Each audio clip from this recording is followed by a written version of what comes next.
Hello everyone, मैं सुभद्रा सिंह स्वागत करती हूं आपका अपने यूट्यूब चैनल 3M स्टडी में। फ्रेंड्स, आज मैं आप लोगों के लिए बीएसएससी मेंस का प्रैक्टिस सेट 21 लेकर के आई हूं और आप लोगों को इस प्रैक्टिस सेट में टोटल 36 क्वेश्चन देखने को मिलेंगे और ये सारे क्वेश्चन आपके एग्जाम के दृष्टिकोण से अति महत्वपूर्ण है, इसीलिए इस वीडियो में हमारे साथ अंत तक बने रहें। तो चलिए फिर हम लोग इस वीडियो को स्टार्ट करते हैं। तो इस वीडियो आगे बढ़ाने से पहले अभी तक इस पर 10 नहीं बने हैं तो सब्सक्राइब वाले बटन को दबा करके इस पर 10 बन जाए और वीडियो को सबसे पहले पाने के लिए बेल आइकन की घंटी को प्रेस कर लें। तो चलिए फिर हम लोग इस प्रैक्टिस सेट को शुरू करते हैं। इस प्रैक्टिस सेट का आपका फर्स्ट क्वेश्चन है, क्या है क्वेश्चन आपका कि समान संतुलन सिद्धांत किसने प्रतिपादित किया था। तो किसने प्रतिपादित किया था? लियोन वालरस ने। तो इस क्वेश्चन का आपका राइट आंसर हो जाएगा ऑप्शन नंबर बी। और ए में आपका है J.M. किन्स। J.M. किन्स ने कौन सा सिद्धांत दिया था? रोजगार सिद्धांत दिया था। और सी में आपका है डेविड रिकार्डो। डेविड रिकार्डो जो है कौन से सिद्धांत दिए थे? लगान सिद्धांत दिए थे। और एडम स्मिथ जो है अर्थशास्त्र को धन का विज्ञान बताया है।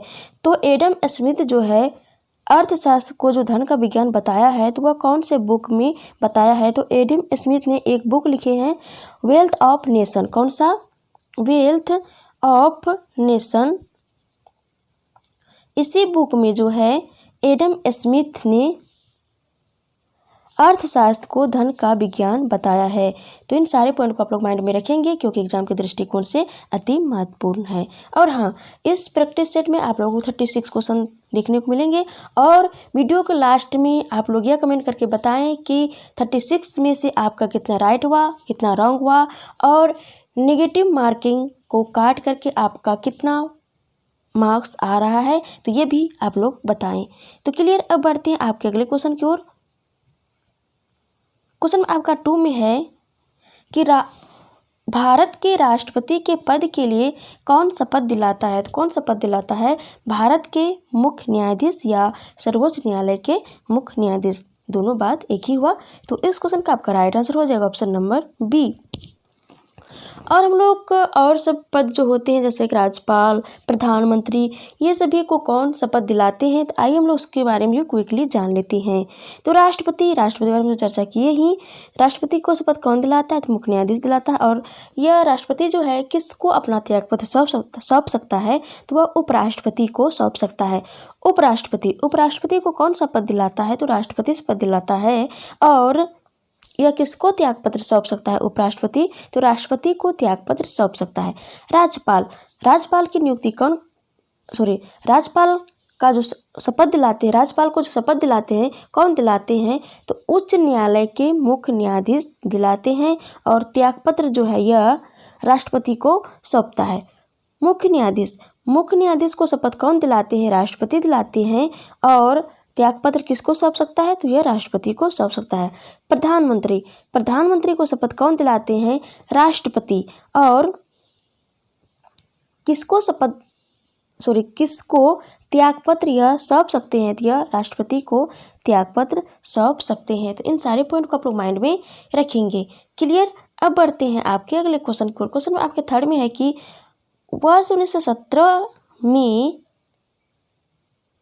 महात्मा गांधी द्वारा चंपारण से कौन सा आंदोलन शुरू किया गया था? तो कौन सा आंदोलन शुरू किया गया था? चंपारण सत्याग्रह शुरू किया गया था। तो इस क्वेश्चन का आपका राइट आंसर हो जाएगा ऑप्शन नंबर ए। और महात्मा गांधी जो चंपारण आए थे तो किसके आग्रह पर आए थे? तो रामचंद्र शुक्ल जी जो है यह लखनऊ पैक्ट हुआ था 1916 ईस्वी में, तो वहाँ पे महात्मा गांधी भी आए थे और रामचंद्र शुक्ल भी गए थे। तो वहीं पर जो है महात्मा गांधी से आग्रह किए, तब जाकर के जो है महात्मा गांधी चंपारण आए थे। तो ये भी पॉइंट आप लोग माइंड में रखेंगे। और महात्मा गांधी जब चंपारण आए थे यहाँ पे सत्याग्रह को शुरू किया और तिनकठिया प्रणाली को समाप्त किए और किसानों को राहत दिलाए। तो क्लियर, बी में है आपका असहयोग आंदोलन। असहयोग आंदोलन कब स्टार्ट हुआ? 1920 ईस्वी में। और जब चौरा चौरी कांड 1922 ईस्वी में हुआ, तो उसके तत्पश्चात जो है असहयोग आंदोलन को महात्मा गांधी जी ने वापस ले लिया। भारत छोड़ो आंदोलन 1942 ईस्वी में हुआ है। और स्वदेशी आंदोलन कब हुआ था? तो बंग भंग आंदोलन जो 1905 में हुआ था, लॉर्ड कर्जन ने जब बंगाल का विभाजन कर दिया था, तो उसके पश्चात जो है भारत में स्वदेशी आंदोलन छिड़ गई। और स्वदेशी आंदोलन के परिणाम स्वरूप जो है फिर बंगाल का एकीकरण हुआ। तो क्लियर। अब बढ़ते हैं आपके अगले क्वेश्चन की ओर। क्वेश्चन आपके 4 में है कि मवेशी घास निकलने के उपरांत उसे खाली जगह में संग्रहित करते हैं। तो किसमें संग्रहित करते हैं? प्रथम आमाशय में संग्रहित करते हैं। तो इस क्वेश्चन का आपका राइट आंसर हो जाएगा ऑप्शन नंबर ए। और छोटी आंत, लार ग्रंथियां, भोजन नलिका, ये सभी आमाशय, ये सभी किसके पार्ट हैं? तो ये सभी पाचन तंत्र के ही अंग है। तो यदि आप लोग चाहते हैं कि पाचन तंत्र को अच्छे तरीके से क्लियर करना, तो मैं पाचन तंत्र का एक फुल्ली वीडियो जो है फिगर के माध्यम से आप लोग प्रोवाइड करा चुकी हूँ। आप लोग जो है इसको प्लेलिस्ट में जा करके ज़रूर देख लें। तो क्लियर। अब बढ़ते हैं आपके अगले क्वेश्चन की ओर।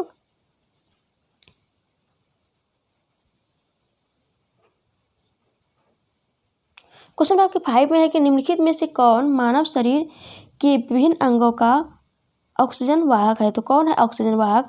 लाल रक्त कोशिकाएं हैं। तो इस क्वेश्चन का आपका राइट आंसर हो जाएगा ऑप्शन नंबर ए, लाल रक्त कोशिकाएं। और श्वेत रक्त कोशिकाएं, श्वेत रक्त कोशिका का जो कार्य होता है वह क्या होता है? श्वेत रक्त कोशिकाओं का इसका कार्य होता है जीवाणु, विषाणु आदि का भक्षण करके रोगों से रक्षा करना। जो है किसका कार्य है? श्वेत रक्त कोशिकाओं का कार्य है। और श्वेत रक्त कोशिका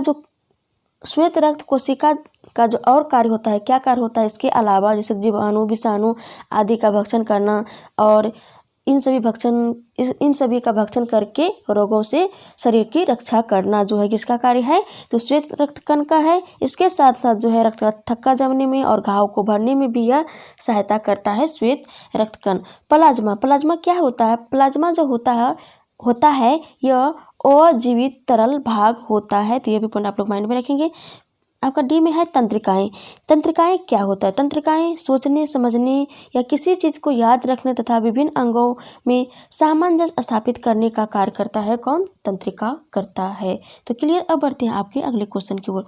फ्रेंड्स, एक बात मैं आप लोगों से बोलना चाहूँगी कि यदि हमसे कोई भी क्वेश्चन में, या मैं कुछ क्वेश्चन में एक्स्ट्रा एडिशनल फैक्ट आप लोगों को बताती हूँ, या किसी क्वेश्चन में मुझसे यदि मिस हो जाती है, तो आप लोग कमेंट करके ज़रूर बताएं कि उसका राइट आंसर क्या होगा, ताकि मैं उसको फिर देख सकूँ, आप लोगों को फिर मैं आप लोगों को बता सकूं।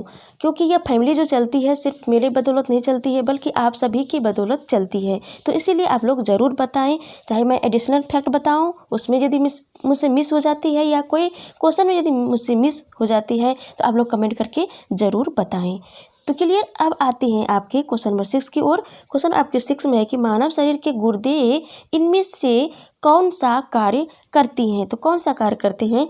उत्सर्जन का कार्य करते हैं। तो इस क्वेश्चन का आपका राइट आंसर हो जाएगा ऑप्शन नंबर ए।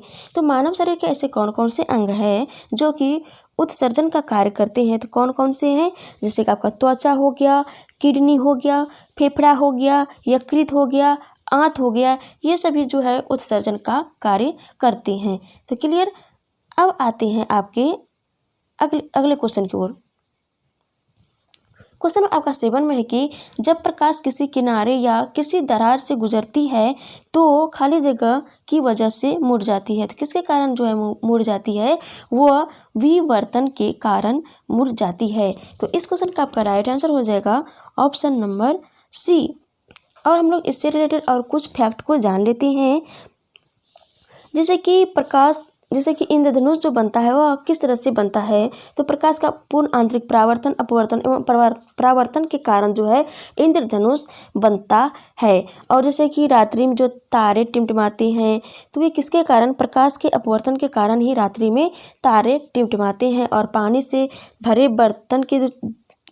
पानी से जो भरा एक बर्तन होता है, उसकी तली में यदि हम लोग कोई सिक्का रख देते हैं, तो क्या होता है? वो सिक्का जो है ऊपर उठा हुआ हम लोगों को दिखता है। वो किसके कारण? वो प्रकाश के अपवर्तन के कारण ही दिखता है।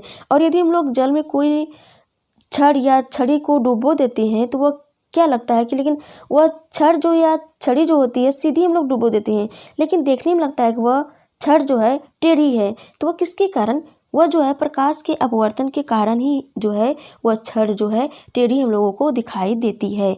और मरीचिका से संबंधित लोग कुछ जान लेते हैं। मरीचिका, मरुस्थल में जो मरीचिका या मृग तृष्णा बनती है तो वह किसके कारण बनती है, तो प्रकाश के पूर्ण आंतरिक परावर्तन के कारण ही बनती है। तो ये हम लोग कुछ प्रकाश के पूर्ण आंतरिक परावर्तन जो होते हैं इसके उदाहरण कुछ और सब भी देख लेती हैं। जैसे कि हीरा अत्यधिक चमकता है तो वो इसका जो कौन सा कारण हुआ, जो है पूर्ण आंतरिक परावर्तन के कारण ही जो है हीरा अत्यधिक चमकता है। और कांच का जो चटका हुआ भाग, कांच जब चटक जाता है तो उसका चटका हुआ भाग जो है चमकीला दिखाई देता है, वह भी प्रकाश का पूर्ण आंतरिक परावर्तन का ही एक परिणाम है। पानी में पड़ी हुई परख नली चमकीली दिखाई पड़ती है तो यह भी एक पूर्ण आंतरिक परावर्तन का ही उदाहरण है। तो ये पॉइंट आप लोग माइंड में रखेंगे। क्लियर। अब बढ़ते हैं आपके अगले क्वेश्चन की ओर। क्वेश्चन नंबर आपके 8 में है, क्या है आपका, कि मरुस्थल में मरीचिका या मृग तृष्णा बनने का मुख्य कारण क्या है। क्या है आपका, तो प्रकाश का पूर्ण आंतरिक परावर्तन है। क्या है, प्रकाश का पूर्ण आंतरिक परावर्तन है। ऐसे हम लोग इससे पहले वाले क्वेश्चन में इसके बारे में अच्छे तरीके से डिस्कस कर ही लिए। तो इस क्वेश्चन का आपका राइट आंसर हो जाएगा ऑप्शन नंबर सी। क्लियर। अब बढ़ते हैं आपके अगले क्वेश्चन की ओर। तो आपका अगला क्वेश्चन है कि क्वेश्चन नंबर 9 में है आपका कि प्रधानमंत्री उज्ज्वला योजना का मुख्य लक्ष्य क्या है। तो क्या है प्रधानमंत्री उज्ज्वला योजना का मुख्य लक्ष्य, तो एलपीजी कनेक्शन प्रदान करना जो है प्रधानमंत्री उज्ज्वला योजना का मुख्य लक्ष्य है। तो इस क्वेश्चन का आपका राइट आंसर हो जाएगा ऑप्शन नंबर सी। और प्रधानमंत्री उज्ज्वला योजना कब प्रारंभ किया गया था, तो 1 मई 2016 को जो है यह प्रारंभ किया गया था। तो यह भी पॉइंट आप लोग माइंड में रखेंगे। क्लियर। अब बढ़ते हैं आपके अगले क्वेश्चन की ओर। क्वेश्चन नंबर आपका 10 में है कि टेलीविज़न का आविष्कार किसने किया था। तो किसने किया था टेलीविज़न का आविष्कार, जे.एल. बेयर्ड ने। और कब किया था जे.एल. बेयर्ड ने, 1926 ईस्वी में किया था जे.एल. बेयर्ड ने टेलीविज़न का आविष्कार। तो क्लियर। तो इस क्वेश्चन का आपका राइट आंसर हो जाएगा ऑप्शन नंबर डी। ए में आपका है माइकल फेराडे। माइकल फेराडे जो है यह डायनेमो का आविष्कार किया। किसका, डायनेमो का आविष्कार किसने किया है, माइकल फेराडे ने किया है। और हेनरी बेकरल जो है यह रेडियो सक्रियता की खोज की है। तो इस पॉइंट को भी आप लोग माइंड में रखेंगे। क्लियर। अब बढ़ते हैं आपके अगले क्वेश्चन की ओर। क्वेश्चन नंबर आपका 11 में है, क्या है आपका 11 में, कि बॉलीवुड की एक टीम में कितने खिलाड़ी होते हैं। वॉलीबॉल की एक टीम में कितने खिलाड़ी होते हैं। तो वॉलीबॉल के जो एक टीम में जो खिलाड़ी होता है वह 6 होता है। कितना होता है, 6 होता है। यदि हम लोग बास्केटबॉल की बात करें तो बास्केटबॉल में जो होता है, बास्केटबॉल में वह 5 खिलाड़ी होते हैं। एक या दो खिलाड़ी जो होते हैं किस में होते हैं, टेनिस में जो खिलाड़ी होते हैं, एक या दो खिलाड़ी होते हैं टेनिस में। पोलो में 4 खिलाड़ी होते हैं। कितने खिलाड़ी होते हैं पोलो में, 4। यदि वाटर पोलो की बात करें तो वाटर पोलो में 7 खिलाड़ी होते हैं। तो इन सारे को हम लोग माइंड में रखेंगे। और क्विकली हम लोग जो है और सब जो खेल होते हैं उन सब के टीम में कितने खिलाड़ी भाग लेते हैं उसको भी हम लोग क्विकली रिवीजन कर लेते हैं। जैसे जिम्नास्टिक में कितने खिलाड़ी भाग लेते हैं, तो 8। और कबड्डी, वाटर पोलो, नेटबॉल, इन तीनों में कितने खिलाड़ी भाग लेते हैं, तो 7। और खो-खो बेसबॉल में 9 खिलाड़ी भाग लेते हैं। हॉकी, फुटबॉल, क्रिकेट, इन तीनों में कितने खिलाड़ी भाग लेते हैं, तो 11 खिलाड़ी भाग लेते हैं। और हमारे देश का जो राष्ट्रीय खेल है वो क्या है, हॉकी है। और ऐसा कौन सा खेल है जिसके टीमों में सबसे अधिक खिलाड़ी भाग लेते हैं, तो वह रग्बी फुटबॉल है जिसमें कि 15 खिलाड़ी भाग लेते हैं। तो क्लियर। अब बढ़ते हैं आपके अगले क्वेश्चन की ओर। क्वेश्चन नंबर आपका 12 में है कि प्रथम भारतीय भारतीय संप्रेषण सैटेलाइट एप्पल छोड़ा गया था। तो कब छोड़ा गया था यह जो है आपका 19 जून 1981 ईस्वी को छोड़ा गया था। कब? 19 जून 1981 ईस्वी को जो है प्रथम भारतीय संप्रेषण सैटेलाइट एप्पल छोड़ा गया था। तो इस क्वेश्चन का आपका राइट आंसर हो जाएगा ऑप्शन नंबर सी। तो क्लियर। और कहाँ से छोड़ा गया था यह एप्पल उपग्रह? यह जो है फ्रेंच गुयाना स्थित कोरू से एरियन रॉकेट के माध्यम से जो है छोड़ा गया था। तो ये भी पॉइंट आप लोग माइंड में रखेंगे। क्लियर। अब बढ़ते हैं आपके अगले क्वेश्चन की ओर।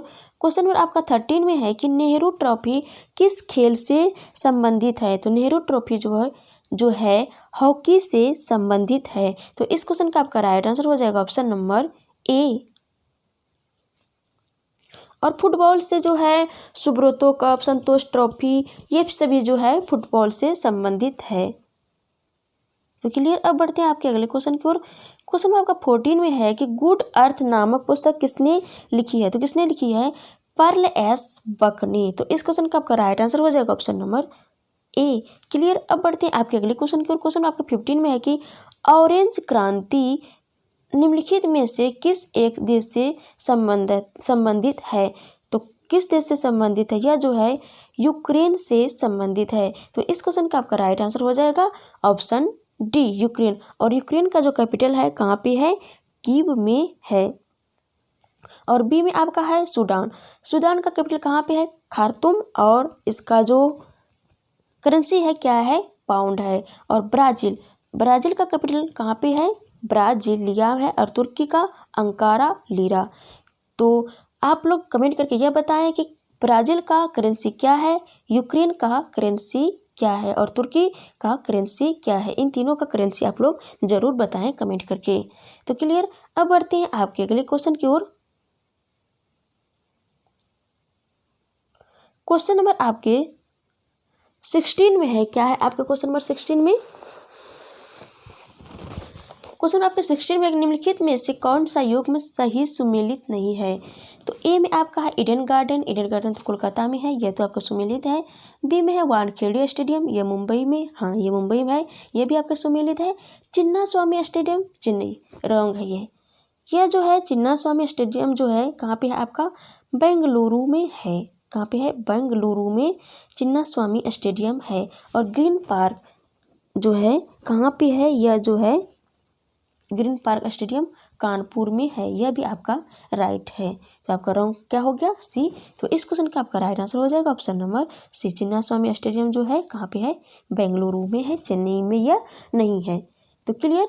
आइए हम लोग कुछ और स्टेडियम को जान लेते हैं, जिससे कि एग्जाम में बहुत ही मल्टीपल टाइम्स जो है इससे क्वेश्चन देखने को मिला है। तो इसीलिए हम लोग क्विकली जो है रिवीजन कर लेते हैं। जैसे ब्रेबॉर्न, कौन सा? ब्रेबॉर्न स्टेडियम जो है कहाँ पे है? मुंबई में। ब्रेबॉर्न स्टेडियम जो है कहाँ पे है? मुंबई में। नेशनल स्टेडियम कहाँ पे है? दिल्ली में है। और एक नेशनल स्टेडियम जो आपका जो है मुंबई में भी है। वानखेड़े स्टेडियम कहाँ पे है? मुंबई में है। बाराबाती स्टेडियम कहाँ पे है? कटक में है। चेपक स्टेडियम कहाँ पे है? चेन्नई में है। अंबेडकर स्टेडियम कहाँ पे है? दिल्ली में है। इंदिरा गांधी स्टेडियम कहाँ पे है? दिल्ली में है। कीनन स्टेडियम कहाँ पे है? जमशेदपुर में है कीनन स्टेडियम। युवा भारती स्टेडियम कहाँ पे है? कोलकाता में है। ग्रीन पार्क स्टेडियम इसके बारे में हम लोग डिस्कस कर ही चुके हैं पहले, तो फिर भी कर लेते हैं। कानपुर में है। और चिन्ना स्वामी स्टेडियम इसके बारे में डिस्कस किए, बेंगलुरु में है। तो इन सारे को आप लोग माइंड में रखेंगे क्योंकि इन्हीं से एग्जाम में क्वेश्चन देखने को मिलता है। क्लियर। अब बढ़ते हैं आपके अगले क्वेश्चन की ओर। क्वेश्चन आपके 17 की ओर।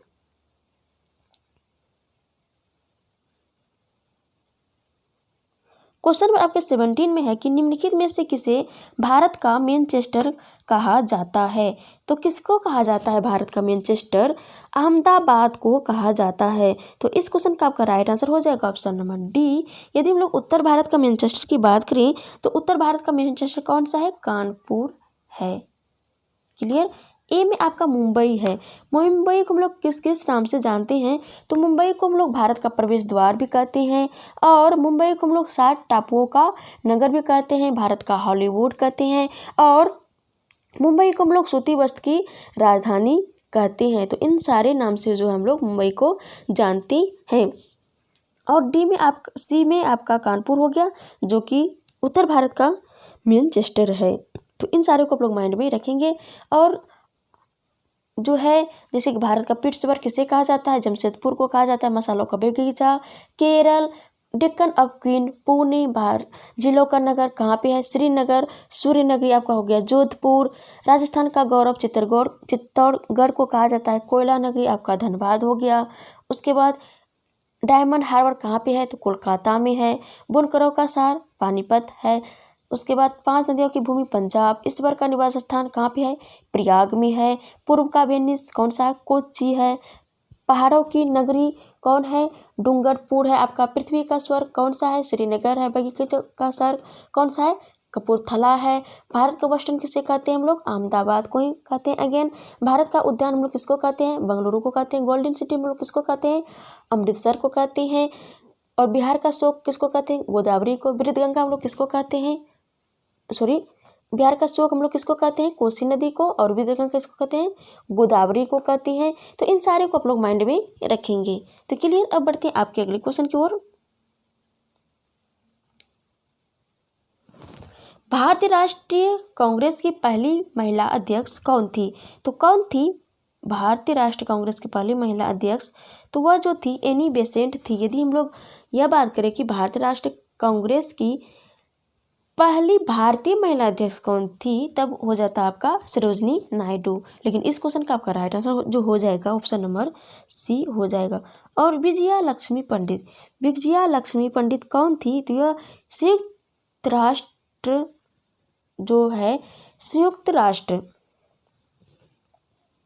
संयुक्त राष्ट्र में भारत की ओर से पहली महिला सभापति करने वाली यह सब भारत की पहली महिला थी। कौन, विजया लक्ष्मी पंडित। यह भी पॉइंट आप लोग माइंड में रखेंगे।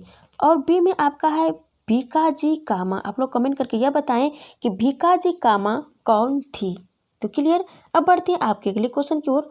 क्वेश्चन नंबर आपका 19 में है। क्या है आपका क्वेश्चन नंबर 19 में, आइए हम लोग देखते हैं। तो इस क्वेश्चन का जो आपका आंसर हो जाएगा वो कौन सा होगा कि बैरोमीटर का आविष्कार किसने किया है, तो वो आपका आंसर हो जाएगा ई टॉर्सिलीनी। कौन, ई टॉर्सिलीनी। तो यहाँ पे ई से आपका हो गया एवांगेलित्सा टॉर्सिलीनी। तो इस क्वेश्चन का आपका राइट आंसर हो जाएगा ऑप्शन नंबर ए। और यह जो है ई टॉर्सिलीनी या एवांगेलित्सा टॉर्सिलीनी जो है बैरोमीटर का जो आविष्कार किया था, कब किया था, तो 1664 ईस्वी में किया था। कब किया था, 1664 ईस्वी में। तो यह भी पॉइंट आप लोग माइंड में रखेंगे। और इसी से मिलता जुलता एक ग्राफ है, इससे रिलेटेड है बैरोग्राफ। बैरोग्राफ का क्या कार्य है, तो यह जो है वायुमंडलीय दाब में होने वाला परिवर्तन को मापता है। तो ये भी पॉइंट आप लोग माइंड में रखेंगे।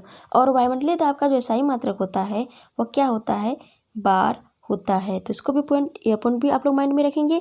और वायुमंडलीय दाब जो होता है वह 10⁵ न्यूटन प्रति मीटर होता है। तो यह भी पॉइंट आप लोग माइंड में रखेंगे। और ई टॉर्सिलीनी जो थे वह इटली के वैज्ञानिक थे। तो क्लियर। अब बढ़ते हैं आपके अगले क्वेश्चन की ओर। क्वेश्चन आपका 20 में है कि खाली जगह का वैज्ञानिक नाम है। यहाँ पे थोड़ा मिस भी है क्वेश्चन में, यहाँ पे आपका हो जाएगा क्वेश्चन 20 में आपका क्या है कि डेलोनिक्स रजिया खाली जगह का वैज्ञानिक नाम है। तो डेलोनिक्स रजिया जो है वह किसका रासायनिक नाम है, यह जो है गुलमोहर का रासायनिक नाम है। तो इस क्वेश्चन का आपका राइट आंसर हो जाएगा ऑप्शन नंबर बी। तो क्लियर। अब बढ़ते हैं आपके अगले क्वेश्चन की ओर। क्वेश्चन नंबर आपके 21 में है। क्या है आपका 21 में क्वेश्चन आपका कि खाली जगह, सॉरी ये तो हम लोग डिस्कस कर ही चुके।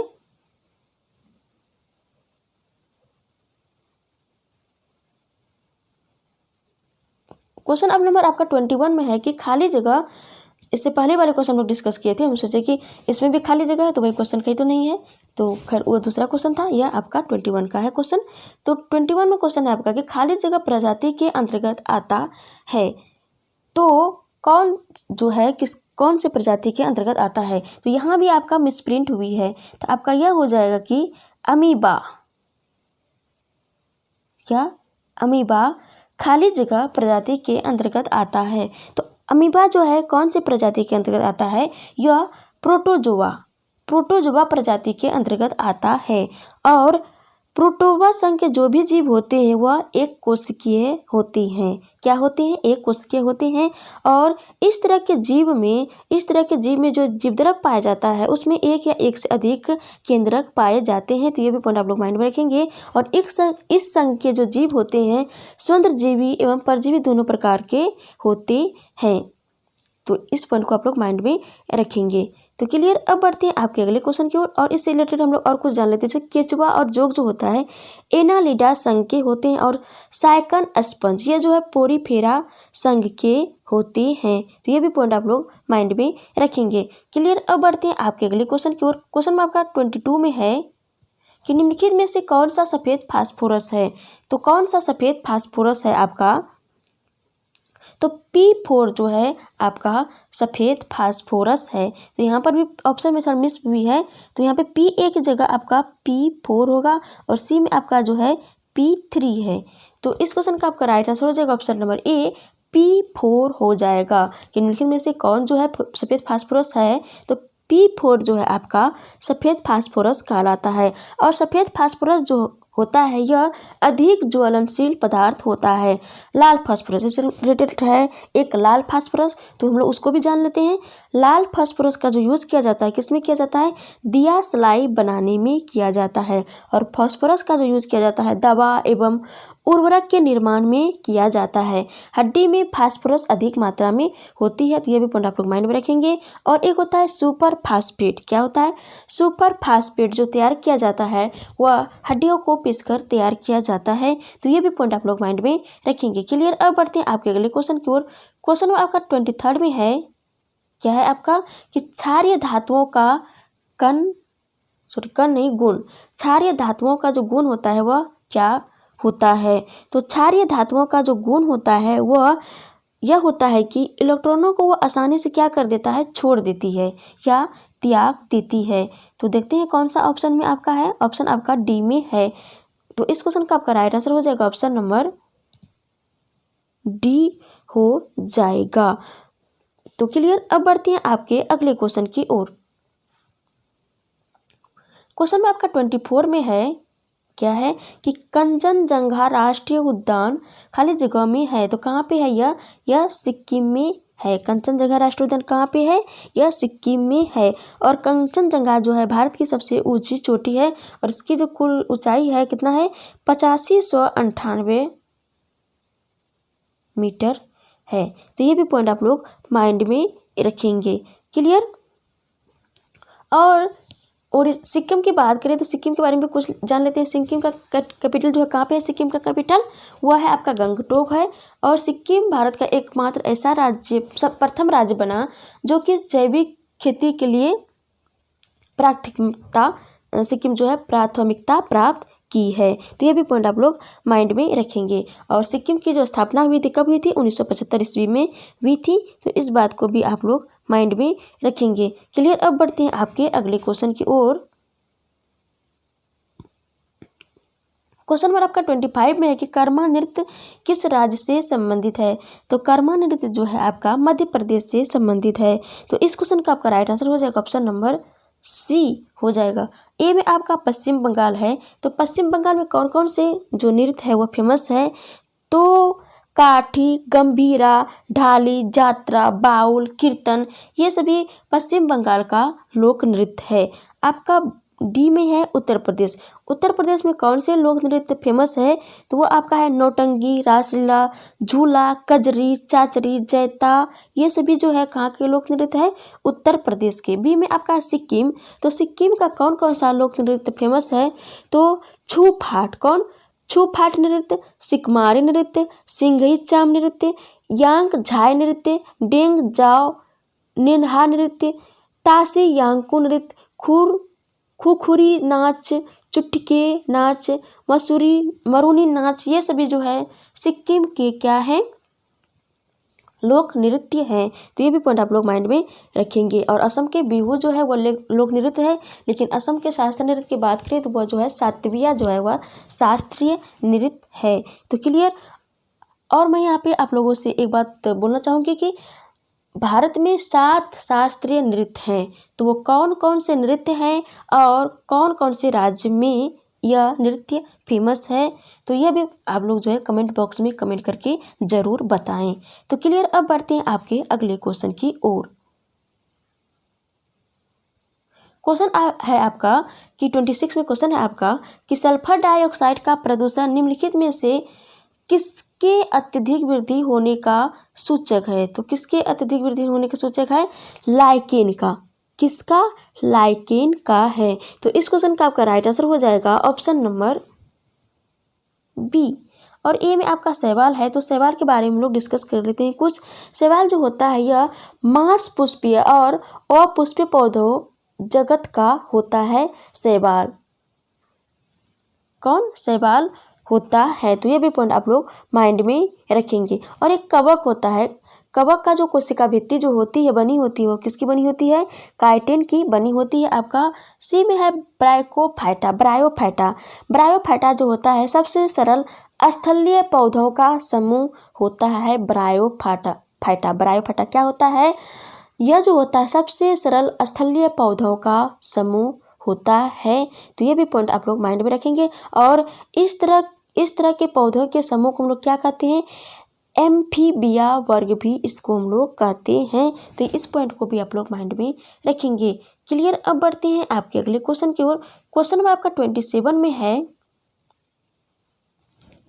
कि भारत का सबसे लंबी राष्ट्रीय राजमार्ग, यहाँ पे महामार्ग नहीं होगा, राजमार्ग होगा, कौन सा है? तो वह NH 44 है, जो कि कहाँ से लेकर के कहाँ तक है? श्रीनगर से लेकर के कन्याकुमारी तक। कहाँ से लेकर के? श्रीनगर से लेकर के कन्याकुमारी तक है। और इसकी जो कुल लंबाई है कितनी है? 3806 किलोमीटर है। तो ये भी पॉइंट आप लोग माइंड में रखेंगे। क्लियर।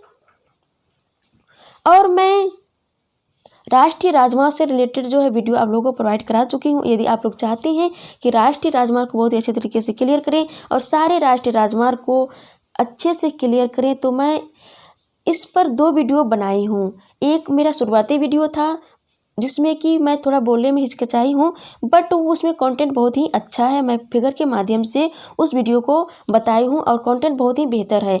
और इसके बाद मैं एक सेकेंड वीडियो भी आप लोगों को प्रोवाइड कराई हूँ राष्ट्रीय राजमार्ग का। वो वीडियो जो है बहुत ही बेहतर है। तो उन दोनों वीडियो को आप लोग ज़रूर देखें ताकि आपका जो है राष्ट्रीय राजमार्ग का जितने भी कॉन्सेप्ट हैं वे सारे क्लियर हो जाएंगे, क्योंकि यह लेटेस्ट अपडेशन है।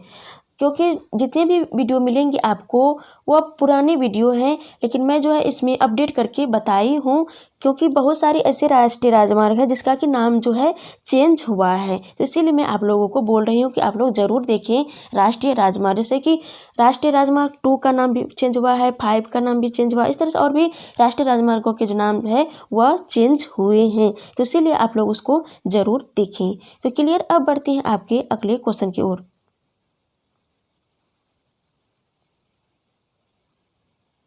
क्वेश्चन नंबर आपका 28 में है कि निम्नलिखित में से कौन सा एक बौना ग्रह नहीं है। तो कौन सा जो है एक इनमें से बौना ग्रह नहीं है? तो वह मंगल है।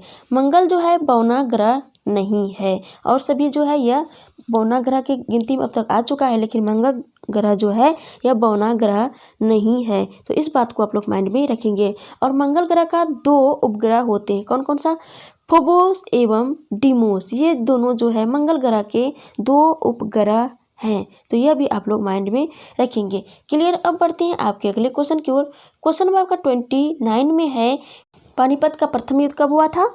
तो कब हुआ था? 1526 ईस्वी में। पानीपत का दूसरा युद्ध हुआ था कब हुआ था? 1556 ईस्वी में हुआ था। और पानीपत का जो दूसरा युद्ध हुआ था वो किसके बीच हुआ था? अकबर एवं हेमचंद्र विक्रमादित्य के बीच हुआ था, जिसको हम लोग शॉर्ट में हेमू के नाम से भी जानते हैं। तो पानीपत का जो दूसरा युद्ध हुआ था 1556 ईस्वी में वह अकबर एवं हेमचंद्र विक्रमादित्य के बीच हुआ था। और तीसरा युद्ध जो पानीपत का हुआ था 1761 ईस्वी में वह मराठा एवं अफगान के बीच हुआ था। तो यह भी पॉइंट आप लोग माइंड में रखेंगे। तो क्लियर। तो इस क्वेश्चन का जो आपका राइट आंसर हो जाएगा ऑप्शन नंबर डी होगा, इब्राहिम लोदी। और ए में आपका है राणा सांगा। राणा सांगा कौन सा युद्ध में भाग लिए थे? तो खानवा का जो युद्ध हुआ था उसमें जो है राणा सांगा एवं बाबर के बीच युद्ध हुआ था, लेकिन जीता कौन था? बाबर ही जीता था। आपका बी में है मोहम्मद बिन तुगलक। तो मोहम्मद बिन तुगलक के बारे में जान लेते हैं। मोहम्मद बिन तुगलक जो थे सबसे विवादित सुल्तान इसे माना जाता है। तो यह भी पॉइंट आप लोग माइंड में रखेंगे। क्लियर। अब बढ़ते हैं आपके अगले क्वेश्चन की ओर। क्वेश्चन नंबर आपका है 30 में आपका है कि भारतीय नौसेना कानून कब पारित किया गया? तो भारतीय नौसेना जो कानून है कब पारित किया गया था आपका? तो कब पारित किया गया था भारतीय नौसेना कानून?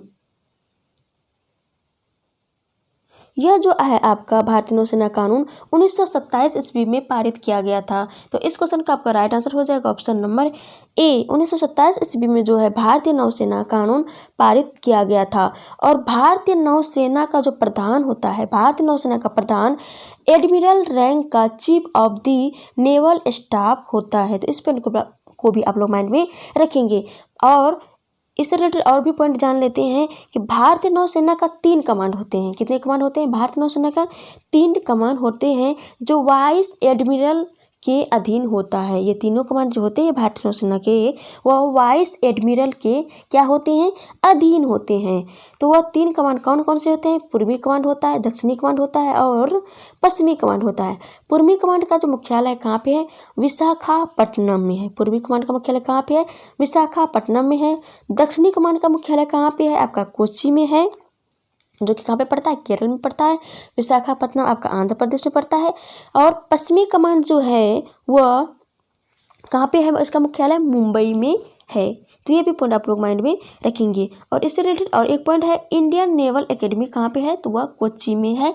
तो इसको भी आप लोग माइंड में रखेंगे। क्लियर। अब बढ़ते हैं आपके अगले क्वेश्चन की ओर। तो आपका जो यहाँ पे क्वेश्चन है थोड़ा उल्टा हो गया है। तो यहाँ पे पहले यहाँ से स्टार्ट होगा कि पुलित्जर पुरस्कार को वर्ष खाली जगह में स्थापित किया गया है। तो पहले यह वाला आपका सेंटेंस होगा, उसके बाद यह आएगा। तो पुलित्जर पुरस्कार को जो है कब स्थापित किया गया है? तो 1917 ईस्वी में स्थापित किया गया है। तो इस क्वेश्चन का आपका राइट आंसर हो गया ऑप्शन नंबर ए। 1917 ईस्वी में जो है पुलित्जर पुरस्कार को स्थापित किया गया है।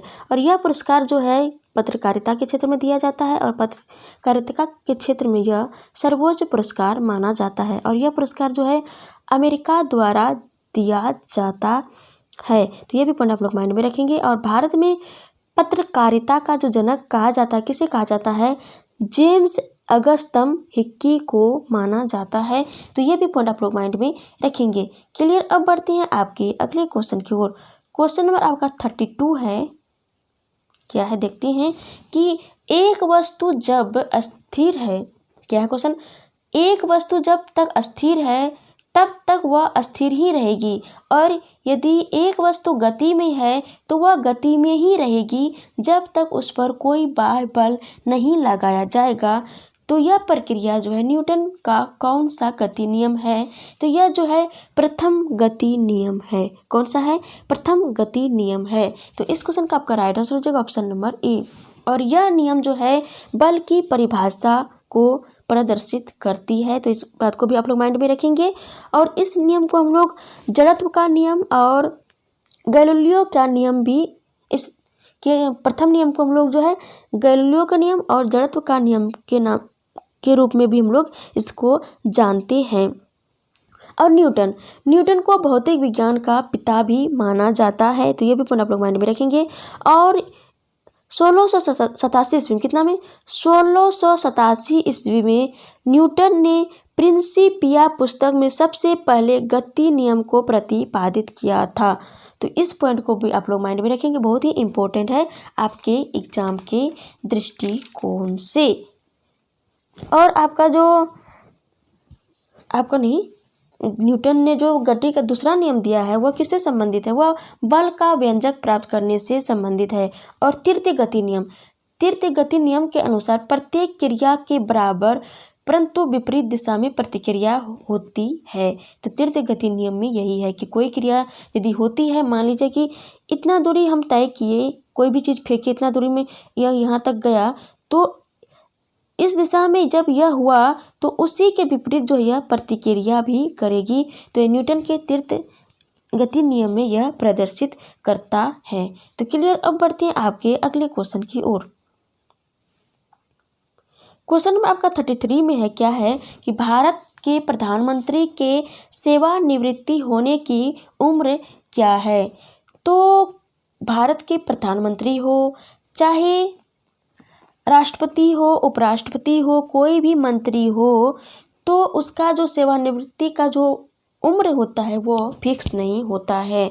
तो इस क्वेश्चन का जो आपका राइट आंसर हो जाएगा ऑप्शन नंबर डी हो जाएगा कि कोई भी मंत्री, चाहे प्रधानमंत्री हो, मुख्यमंत्री हो, चाहे कोई भी मंत्री हो, राष्ट्रपति हो, उपराष्ट्रपति हो, राज्यपाल हो, उसके जो सेवानिवृत्ति की जो आयु होती है वह फिक्स नहीं की गई है। हाँ, लेकिन जब यह कब बन सकता है, कितनी वर्ष की आयु में बन सकता है, तो यह फिक्स किया गया। जैसे प्रधानमंत्री, मुख्यमंत्री, यदि कोई मंत्री बनते हैं तो उसके लिए न्यूनतम उम्र सीमा जो है 25 वर्ष होनी चाहिए। और कोई व्यक्ति यदि राष्ट्रपति, उपराष्ट्रपति एवं राज्यपाल बनते हैं तो उसकी उम्र जो है 35 वर्ष होनी चाहिए। तो ये भी पॉइंट आप लोग माइंड में रखेंगे। और एक पॉइंट यहाँ से बहुत ही इंपॉर्टेंट बन जाता है कि कोई भी सांसद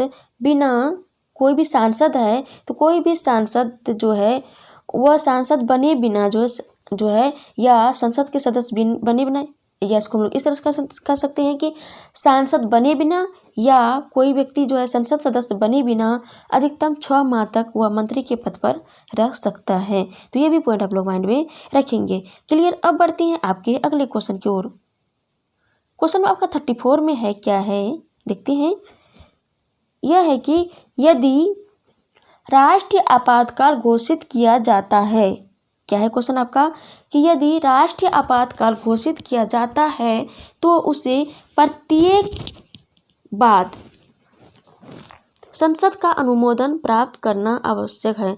तो प्रत्येक कितने माह के बाद, यहाँ पे आपका यह हो जाएगा कि प्रत्येक कितने माह के बाद संसद का अनुमोदन प्राप्त करना आवश्यक हो जाता है। तो 6 महीने के बाद जो है संसद का अनुमोदन प्राप्त करना अनिवार्य हो जाता है। तो इस क्वेश्चन का आपका राइट आंसर हो जाएगा ऑप्शन नंबर ए। और आपातकाल जो होते हैं वह 3 तरह के होते हैं। एक राष्ट्रीय आपातकाल होता है, एक वित्त आपातकाल होता है, और एक होता है संवैधानिक गतिरोध, जिसमें कि राष्ट्रपति शासन लागू किया जाता है। आर्टिकल 352 के तहत राष्ट्रीय आपातकाल लागू होता है। आर्टिकल 356 के तहत जो है राज्य में राष्ट्रपति शासन लगता है। और आर्टिकल 360 के तहत वित्तीय आपातकाल लगता है। यदि हम लोग बात करें कि वित्त आपातकाल जो है हमारे संविधान में जो लिया गया है वह कौन से संविधान से लिया गया है, तो ये अमेरिका के संविधान से लिया गया है। और यदि हम लोग राष्ट्रीय आपातकाल की बात करें कि राष्ट्रीय आपातकाल जो है कौन से गणराज्य से लिया गया है, तो यह जो है जर्मनी के गणराज्य से लिया गया है। तो यह भी पॉइंट आप लोग जो है माइंड में रखेंगे। और हमारे देश में अभी तक 3 बार राष्ट्रीय आपातकाल लागू हो चुका है, लेकिन वित्तीय आपातकाल जो है अभी तक लागू नहीं हुआ है। और राष्ट्रपति शासन जो है बहुतों बार लग चुके हैं, 100 से भी ज़्यादा बार जो है राष्ट्रपति शासन लग चुके हैं। तो ये भी पॉइंट जो है आप लोग माइंड में रखेंगे। क्लियर। अब बढ़ते हैं आपके अगले क्वेश्चन की ओर। क्वेश्चन में आपका 35 में है कि भीमबेटका के रॉक शेल्टर किसकी तलहटी में स्थित है। तो किसकी तलहटी में स्थित है? विंध्य रेंज की तलहटी में भीमबेटका के रॉक शेल्टर्स स्थित है। तो इस क्वेश्चन का आपका राइट आंसर हो जाएगा ऑप्शन नंबर सी हो जाएगा। तो इस रिलेटेड में और कुछ जान लेते हैं कि भीमबेटका और एक है आदम की गुफा। भीमबेटका और आदम की गुफा ये दोनों जो सिचुएटेड है वो कौन सा स्टेट में है? यह जो है मध्य प्रदेश में है। कौन सा स्टेट में है? मध्य प्रदेश में आपका है। और ये गुफाएं जो है, भीमबेटका की गुफा हो गया, उसके बाद आदमगढ़ की जो गुफाएं है ये बहुत ही पुरानी है, या पुराना पाषाण काल की। कब की है? यह पूरा पाषाण काल की ही है। तो ये भी पॉइंट आप लोग माइंड में रखेंगे। और भीमबेटका गुफा और आदमगढ़ गुफा में शैल चित्रकारी भी मिला है, तो इसको भी आप लोग माइंड में रखेंगे। यहाँ पे मुख्यतः जो है शिकार का चित्रण मिला है। तो क्लियर। अब बढ़ते हैं आपके अगले क्वेश्चन की ओर। क्वेश्चन में आपका 36 है और यह क्वेश्चन जो है आपका इस प्रैक्टिस सेट का लास्ट क्वेश्चन है। क्वेश्चन है आपका कि माइग्रेन के इलाज के लिए किस दवा का प्रयोग किया जाता है। तो माइग्रेन के इलाज के लिए सुमेथ्रिप्टिन, किसका, सुमेथ्रिप्टिन दवाई का यूज किया जाता है। तो इस क्वेश्चन का आपका राइट आंसर हो जाएगा ऑप्शन नंबर सी हो जाएगा, सुमेथ्रिप्टिन जो है हो जाएगा। और हम लोग इससे रिलेटेड और कुछ फैक्ट जान लेते हैं। एक होता है सर्पगंधा, सर्पगंधा के जड़ में जो है सिस्पॉस, क्या, सिस्पॉस सर्पटाइन्स नामक क्षार पाया जाता है सर्पगंधा के जड़ों में, जो कि औषधि के लिए बहुत ही महत्वपूर्ण होता है। और एक होता है कुनेल का छाल, कुनेल का छाल का उपयोग जो हम लोग करते हैं किसमें करते हैं, मलेरिया की दवाई में करते हैं। एक होता है डहलिया नामक पौधा, जिसका उपयोग हम लोग किसमें करते हैं, कौन सी बीमारी का औषधि बनाने में करते हैं, तो वह मधुमेह बीमारी की औषधि बनाने में करते हैं डहलिया पादप का। एक होता है बेलाडोना पादप, इससे क्या प्राप्त की जाती है, तो एंट्रोपिन औषधि प्राप्त की जाती है। और एंट्रोपिन औषधि जो होता है यह एक दर्द निवारक दवा है। तो इस पॉइंट को आप लोग माइंड में रखेंगे। तो क्लियर। तो इस तरह से हम लोग इस प्रैक्टिस सेट में टोटल 36 क्वेश्चन को डिस्कस करें। आई होप कि सारे क्वेश्चन आप लोगों को माइंड में सेट हो गए होंगे। यदि लगे कि अनसेट है मेरा माइंड में, तो इस वीडियो को जरूर आप लोग मल्टीपल टाइम्स देखिए और सारे क्लियर हो जाएंगे, क्योंकि ये सारे क्वेश्चन आपके एग्जाम के दृष्टिकोण से अति महत्वपूर्ण है। तो क्लियर। तो आई होप कि ये वीडियो आप लोग बहुत ही पसंद आए होंगे। यदि पसंद आए तो इस वीडियो को लाइक करें और ज़्यादा से ज़्यादा फ्रेंड्स के पास इसको शेयर करें। और हाँ, कमेंट करके आप लोग यह भी बताएं कि आपका कितना मार्क्स आया है without negative marking, negative marking के साथ, कि नेगेटिव मार्किंग को काट करके आपका कितना मार्क्स आया है। आप लोग कमेंट बॉक्स में ज़रूर कमेंट करके बताएं। तो चलिए फिर मिलते हैं नेक्स्ट वीडियो में, आपसे मिलते हैं। तब तक के लिए जय हिंद, जय भारत।